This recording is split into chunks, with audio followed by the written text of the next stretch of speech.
하나님의 말씀 요한복음 5장 30절에서 47절까지 말씀입니다. 요한복음 5장 30절에서 47절.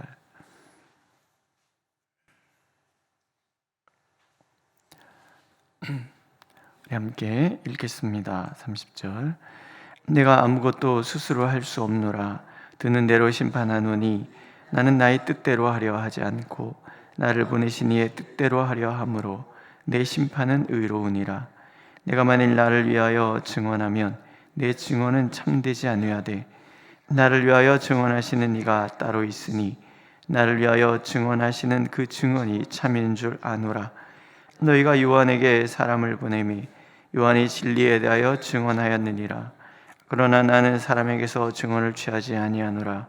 다만 이 말을 하는 것은 너희로 구원을 받게 하려 함이니라. 요한은 켜서 비추이는 등불이라. 너희가 한때 그 빛에 즐거이 있기를 원하였거니와 내게는 요한의 증거보다 더 큰 증거가 있으니 아버지께서 내게 주사 이루게 하시는 역사 곧 내가 하는 그 역사가 아버지께서 나를 보내신 것을 나를 위하여 증언하는 것이요 또한 나를 보내신 아버지께서 친히 나를 위하여 증언하셨느니라.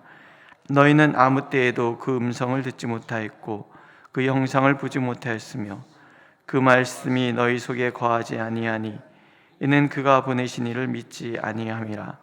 너희가 성경에서 영생을 얻는 줄 생각하고 성경을 연구하거니와 이 성경이 곧 내게 대하여 증언하는 것이니라.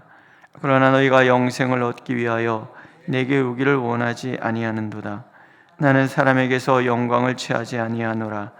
다만 하나님을 사랑하는 것이 너희 속에 없음을 알았노라. 나는 내 아버지의 이름으로 왔으니 너희가 영접하지 아니하나 만일 다른 사람이 자기 이름으로 오면 영접하리라. 너희가 서로 영광을 취하고 유일하신 하나님께로부터 오는 영광은 구하지 아니하니 어찌 나를 믿을 수 있느냐. 내가 너희를 아버지께 고발할까 생각하지 말라. 너희를 고발하는 이가 있으니 곧 너희가 바라는 자 모세니라. 모세를 믿었더라면 또 나를 믿었으리니 이는 그가 내게 대하여 기록하였음이라. 그러나 그의 글도 믿지 아니하거든 어찌 내 말을 믿겠느냐 하시니라. 아멘. 서울 갔다 온 사람과 서울 갔다 오지 않은 그렇지 않은 사람이 싸우면 갔다 오지 않은 사람이 이긴다. 뭐 이런 얘기가 있잖아요. 그러니까 자기가 아는 것을 전부라고 생각하는 사람은 우기기 때문에 누구도 감당할 수 없다. 그런 얘기입니다. 이게 이제 심리학적 용어로 더닝 크루거 효과 뭐 이렇게 얘기하는데 무식하면 용감하다. 이제 그런 얘기예요. 그러니까 이제 이 학자들이 이제 조사를 해본 거죠. 자기 이제 학급에 공부 잘하는 아이들과 공부 못하는 아이들 상중하로 나눠서 이제 조사를 해보니까 공부를 잘 하지 못하는 아이들이 시험을 보고 나면 굉장히 많이 의시된다라는 거예요. 자기가 아는 것이 맞았다라고 생각하는데 보통 20문제 중에서 14개 이상은 나는 맞았다라고 의시된대요. 그런데 이 아이들의 결과는 항상 9개 이하라는 거고요. 그리고 공부 아주 잘하는 아이들은 반대로 자기가 시험을 보고 나면 잘 못 봤다라고 생각을 주로 한다는 거예요. 근데 그 아이들은 보통 난 9개 맞았나 생각하는데 항상 14개 이상을 맞는다. 이런 얘기예요. 그러면서 결과가 뭐냐면 내가 무엇을 모르는지조차도 모르는 사람이 용감하다. 그런 얘기인 거예요. 유대인들이 딱 그렇습니다.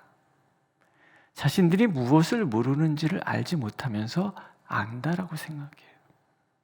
모든 것을 알고 계신 예수님, 하나님이신 예수님이 오셨음에도 불구하고 그래서 자신들이 아는 것이 전부라고 생각하기 때문에 믿지 않는 거예요. 이게 우리 사회의 모습이 이렇지 않은가 하는 생각이 드는 거예요. 한번 생각해 보세요. 지금 예수님께서 오셔서 내가 하나님의 아들이다 그런다 그러면 우리는 예수님을 알아볼까? 하나님의 음성이 들린다 하여 우리는 하나님의 음성을 하나님의 음성으로 들을까? 그런 생각이 드는 거예요. 이들은 왜 이런 일을 했는가? 결국 예수님의 진단이 맞아요. 믿음이 없기 때문에 그래요. 왜 믿음이 없을까? 첫 번째는요, 이들은 하나님의 음성을 듣지도 형상을 보지도 못했기 때문에 그래요. 예수님은 하나님을 보았고 들었고, 그렇죠? 이들은 하나님을 보지도 못했고 음성을 듣지도 못한 거예요. 예수님이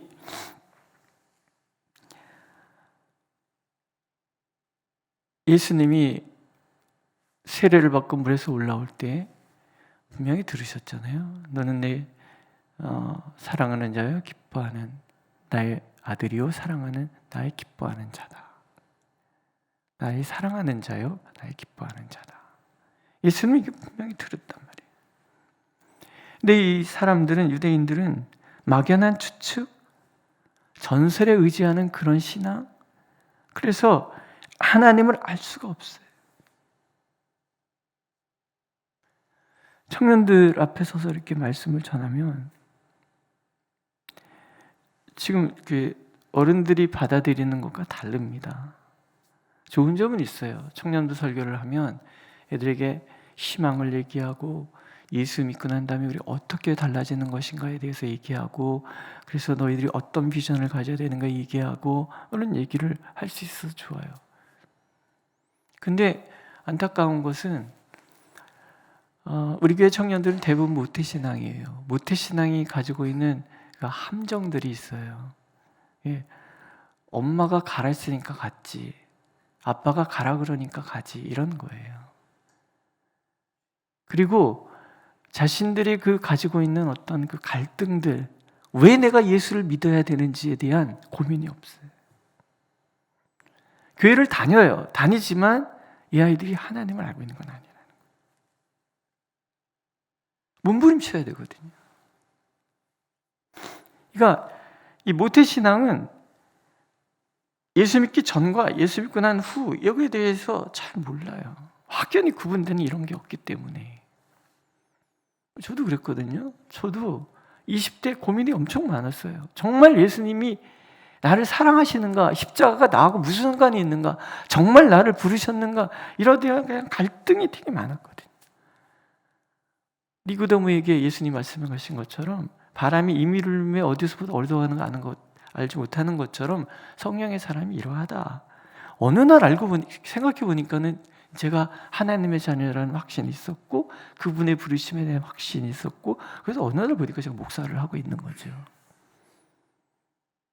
아, 하나님의 은혜구나. 지금 청년 아이들은 그렇지 않아요. 그렇지 않아요. 아직도 갈등 중에 있고 고민 중에 있고 하나님께서 나를 부르심이 무엇인지 잘 알지 못해요. 근데 그냥 엄마가 뭐라 그러니까 그 잔소리 듣기 싫어서 그냥 오는 거예요. 예배 시간에 일찍 오는 것도 아니에요. 막 와서 말씀을 들을 때 막 눈이 반짝반짝 하면서 그렇게 듣는 것도 아니에요. 기도해요. 왜냐하면 저도 그렇으니까 어느 날 하나님께서 만나 주실 거를 믿기 때문에 기도해요. 기도해 주셔야 돼요. 왜 우리 애들이 교회 안 나갈까? 그런 것 때문에 고민하지 마시고 하나님 만나 주십시오. 우리 아이들은요, 예수 믿기 전을 몰라서 뭐가 힘들고 어려운지 잘 모릅니다. 떠나가봐요. 멀리 갔더니 처량하고 고나고 슬프고도 외로워 정처없이 다니다 보면 그때 예수님 만나는 거 아니겠어요? 우리가 다 그런 사람들이잖아요. 모태신앙 아니고는 이전과 이후를 알지 못하는 그런 모습들 만나야 돼요. 그래서 유대인들이 다 모태신앙들이잖아요. 이게 그래서 신앙이 이게 있는 것도 아니고 없는 것도 아니고, 너희들 믿음이 없다. 왜? 경험하지 않았기 때문이다. 예수님은 경험하신 분인 거예요. 하나님이. 두 번째는 말씀이 그 안에 있지 않아요. 새로 번역된 성경이 나왔길래 우리 청년들한테 그 하나씩 다 나눠줬어요. 읽어라. 이런 우리 성경 고어투 이런 게 아니에요. 현대어예요. 어투가 이상하니까는 좀 이렇게 익숙하지 않으니까 처음에는 좀 어색하지만 읽는데 빨리빨리 읽히고 이해가 정말 잘 돼요. 그래서 읽어라. 그래서 한 권씩 다 나눠주고 성경 읽기표도 하나씩 다 나눠줬어요. 제일 먼저 읽는 사람은 내가 밥 사준다, 선물 준다. 누가 제일 먼저 읽고 제게 선물을 받을지는 잘 모르겠어요. 근데 읽혀야죠. 안 읽어요. 새벽기도 나오시는 성도님들이야 많이 읽지만 안 읽어요. 말씀이 그 안에 없으면 하나님을 알 수가 없어요. 그 말씀이 너희 속에 거하지 아니하니 이는 그가 보내신 이를 믿지 아니함이라. 믿지 않기 때문에 없고 안 읽기 때문에 모르고, 너희가 성경에서 영생을 얻은 줄 생각하고 성경을 연구하거니와 이 성경이 곧 내게 대하여 증언하는 것이니라. 유대인들은요, 율법을 열심히 읽는 사람들이 많았어요. 그런데 열심히 읽으면 뭐예요? 그냥 내 생각에 갇혀서 모르는 거예요. 편협한 마음. 이걸 예수님은 한마디로 너희들은 하나님을 사랑하는 마음이 없다, 이렇게 정의를 내리시는 거예요. 하나님을 사랑하지 않으면 하나님을 알지 못하고, 하나님을 알지 못하면 편향된 사고에 빠지고, 모세를 믿었더라면 또 나를 믿었으리니 이는 그가 내게 대하여 기록하였음이라. 그러나 그의 글도 믿지 아니하거든 어찌 내 말을 믿겠느냐. 이게 유대인들의 현실이었다는 거죠. 그러니까 예수님은 누구에게 인정받으실 필요가 없죠.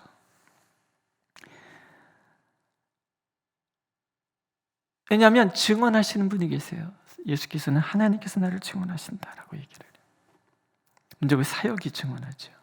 하나님께서 내게 주사 이루게 하시는 역사, 곧 내가 하는 그 역사가 아버지께서 나를 보내신 것을 나를 위하여 증언하는 것이다. 니고데모가 찾아와서 이런 얘기를 합니다. 하나님께서 함께 하시지 아니하시면 당신 행하시는 이 표적을 아무도 할 수 없음이니이다. 38년 된 병자가 일어났어요. 예수께서 하나님의 아들이시라는 증거잖아요. 유대교 수많은 종교 지도자들이 있었고 성경에 박식한 사람들이 있었지만 그들은 아무도 38년 된 병자를 고쳐내지 못했어요. 그저 그들이 한 일이라는 것은 베데스다 못가에 행각 5개 지어주고 그냥 알아서 물에 들어가서 낫든지 말든지. 그러나 예수님은 하나님이 함께 하셔서 38년 된 병자를 일으켰잖아요. 그러면 믿어야죠. 안 믿는 거예요. 38년 된 병자를 고치기 이전에도 이미 벌써 물이 포도주로 변하고, 예? 왕의 신하의 아들이 나음을 받고. 요한은 기록을 아주 절제된 예수님의 표적에 대한 이야기를 딱 6개밖에 기록하지 않았어요. 복음서에 보세요. 얼마나 많아요. 사역 초기부터 얼마나 많아요. 안 믿는 거예요. 그냥 하나님이 증언하셔도 믿지 않아요. 예수님은 아버지께서 증언하세요. 너는 내 사랑하는 자여 내 기뻐하는 자다. 예수님은 들으셨어요. 성령이 비둘같이 머리 위에 세례요한은 봤어요. 못 봤으면 본 사람 말을 들어야 되는데 안 믿는 거예요. 성경이 증언하고 있어요. 성경 구약, 물론 구약을 얘기하겠죠. 구약의 그 이사야서에 보면 얼마나 많은 예수 그리스도에 대한 이야기가 나와요. 레위기의 그 제사 예법들을 다 보면은 거기에 예수 그리스도에 대한 이야기들이 가득 담겨져 있어요. 안 믿는 거죠. 예수님 그래서 사람한테 증언을 취하지 않아요. 나는 사람에게서 증언을 취하지 아니하노라. 나는 사람에게서 영광을 취하지 아니하노라. 예수님께서 사람들이 인정했기 때문에 하나님의 아들이 되신 것이 아니고 하나님께서 인정하셨기 때문에 하나님의 아들인 거예요. 그렇죠? 예수께서 아버지께서 보내신 이의 뜻, 그 아버지의 뜻대로 행하는 이유는 하나님께서 예수님을 나의 아들이라고 보증하고 계시기 때문에 분명한 정체성. 그래서 하나님의 일에 절대적으로 순종하는 거예요. 순종은요, 확신이 있어야지만 할 수 있는 거잖아요. 그렇더라는 거예요. 오늘 우리도 마찬가지인 거예요. 사람들은 늘 사람들에게 인정받고 싶어 해요. 나를 사람들이 알아주기를 원해요. 내가 하는 일들을 알아주기를 원해요. 누군가 나를 알아주지 않으면 화를 내거나 좌절하거나 무너져요. 자존감이라는 게 그런 거예요. 누가 나를 알아줘야만 생기는 것이 자존감이라고 그런다면 그 자존감은 무너질 거예요. 아시잖아요. 인생 쭉 살아오시면서 늘 항상 내 마음이 한결같은 건 아니잖아요. 좋은 날도 있고 나쁜 날도 있어요. 나쁜 날이 있을 때는 마음도 무너지는 거고, 좋은 날엔 마음이 회복되기도 하는 거고, 그런 거예요. 외부적인 요인들에 의해서 우리의 마음이 왔다 갔다 하게 돼요. 그러나 정말 중요한 것은 뭐예요? 예수 그리스도께서 나의 구주가 되시고 아버지 하나님께서 독생자를 내어주시기까지 나를 사랑하신다는 분명한 확신 가운데 머무는 거예요. 어떤 사람이 나를 알아준다고 해서 그것이 참 내가 되는 것도 아니고, 어떤 사람이 나를 알아주지 않는다고 해서 내 존재 자체가 무너지는 것은 아니라는 거예요. 나의 존재의 근원은 하나님이시고 그 하나님께서 나를 사랑하신다, 이것이 중요하더래. 예수를 믿는다는 것, 그런 거예요. 어떤 진화 과학자가 그런 얘기를 해요. 자기가 아내가 교회를 굉장히 열심히 다닌다는 거예요. 자도 아내 따라서 교회를 다니는데 진화론자이기 때문에 자기는 그 하나님을 믿기가 어렵다라는 거예요. 진화론이라는 것 자체가 모든 것이 우연이잖아요. 진화론은 유전자적인 어떤 그런 변화일 뿐이지, 유전자가 주는 어떤 그런 혜택인 것 뿐이지, 어떤 목적이 있거나 어떤 그런 것은 의미가 있다거나 그런 건 아니라는 거예요. 그런데 자기는 교회를 다니는 거예요. 다니고 아내랑 같이 교회 다니는 것, 그리고 같이 교회 다니는 사람들을 존중한다는 거예요. 어떻게 저 상황에서 저 사람은 버텨낼 수 있는가, 웃을 수 있는가? 이거는 진화론 과학자들이 증명할 수 없는 부분, 유전자적인 요인과도 아무 상관이 없는 거라는 거죠. 그래서 자기는 교회를 다닌대요. 내가 존재하는 것은 하나님이 나를 사랑하시기 때문이고, 나의 삶의 의미는 하나님이 나를 사랑하시기 때문에 생기는 거란 말이죠. 사람들은 서로 자기들이 인정하고 인정받고자 애를 쓰지만, 말씀하시죠. 너희가 서로 영광을 취하고 유일하신 하나님께로부터 오는 영광을 구하지 않니 어찌 나를 믿겠느냐. 자기들끼리만 그냥 좋아하는 거. 정말 하나님이 나를 인정하신다는 거, 하나님이 나를 사랑하신다는 거, 누가 인정해 주지 않아도, 누가 알아주지 않아도. 참 이 말씀이 어제 묵상하면서 굉장히 마음에 이렇게 훅 박히는 게 있어요. 맞아요. 하나님, 저도 누가 인정하는 거, 인정하지 않는 거에서 마음이 자꾸 왔다 갔다 합니다. 주님은 참 멋지세요. 어떻게 아무도 알아주지 않게 꿋꿋하게 당신의 길을 가셨습니까? 예수님 너무 멋지지 않으십니까? 세리요한도는 되게 멋진 사람 같아요. 그는 흥하여 나는 쇠하여야 하리라. 그냥 자기 길 가는 거예요. 이게 하나님의 사람들의 모습이라는 거죠. 자, 한번 따라해 보실래요? 하나님은 나를 미치도록 사랑하신다니까. 시작. 아십니까? 미치도록 사랑하시는 거예요. 하나님이 나를 미치도록 사랑하시는데 사람들이 나를 알아주거나 말거나 뭔 상관이 있겠는가? 하나님, 이 담대함을 주시옵소서. 그렇게 기도합니다. 우리 모두 그렇게 하나님이 미치도록 사랑하는 나, 그 미치도록 사랑하는 나와 너를 사랑하는 오늘 하루가 되었으면 좋겠습니다. 기도하겠습니다. 하나님, 누군가에게 인정받고자 하는 것 자체가 사실은 불신이고 이기적인 욕망의 표현임을 압니다. 하나님께서 인정하시면 그뿐인 것을 자꾸 사람들에게 인정을 구걸하는 초라한 우리들의 모습을 주님 앞에 내어드립니다. 주여, 오셔서 예수 그리스도께서 이 땅에서 그렇게 당당하게 살아가셨던 것처럼 우리 또한 주님처럼 이 세상 앞에서 당당하게 살아갈 수 있도록 인도하여 주옵소서. 인정에 목매는 것이 아니라 하나님의 사랑을 미치도록 우리를 사랑하시는 하나님 안에서 더 견고한 우리가 되도록 인도하여 주옵소서. 예수님의 이름으로 기도드렸습니다. 아멘. 하늘에 계신 우리 아버지의 이름을 거룩하게 하시며 아버지의 나라가 오게 하시며 아버지의 뜻이 하늘에서와 같이 땅에서도 이루어지게 하소서. 오늘 우리에게 일용할 양식을 주시고 우리가 우리에게 잘못한 사람을 용서해 준 것 같이 우리 죄를 용서하여 주시고 우리를 시험에 빠지지 않게 하시고 악에서 구하소서. 나라와 권능과 영광이 영원히 아버지의 것입니다. 아멘.